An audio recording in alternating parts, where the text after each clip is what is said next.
Watercolours have a pretty wild and uncontrollable aspect to them, which is probably one of the reasons why I like them. Somebody once told me that painting is a metaphor for control, and I think when you take that control and flaunt it by allowing it to run and do whatever it wants, such as watercolours will do, you're really saying something about the art and really portraying emotion and stories behind it. The influences in particular for this piece were definitely caught between traditional street art and traditional watercolour paintings, in which case I focused a lot on the face, on the eyes, just on the detail and the focus there, as I would normally in a watercolour portrait. But when it comes to the tattoos on the outside, I've tried a more of a graffiti street art kind of style.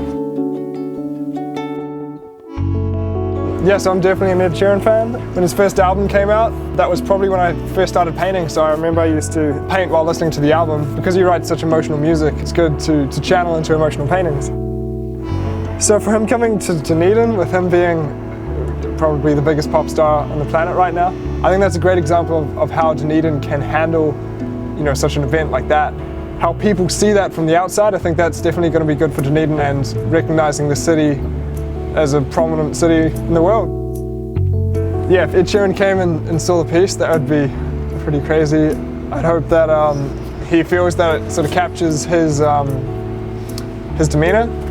I'd probably also apologise to Ed if I ever got the chance, because I usually ask people's permission when I paint them.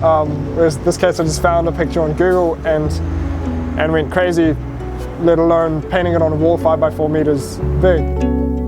I hope people enjoy the colour that this brings to the street, along with the other street art. Although there's not a lot of meaning in particular behind this piece, I think it'll also serve as a nice reminder to, historically what we're going through now as a city. What's so good about street art is that it's accessible to everybody. You don't need to walk into a gallery in an intimidating atmosphere and be restricted to the kind of artwork that the gallery owners like, whereas street art, in particular in Dunedin, there's such a range of it everywhere that you don't have to be particularly looking for it to find something amazing, which I think is incredible.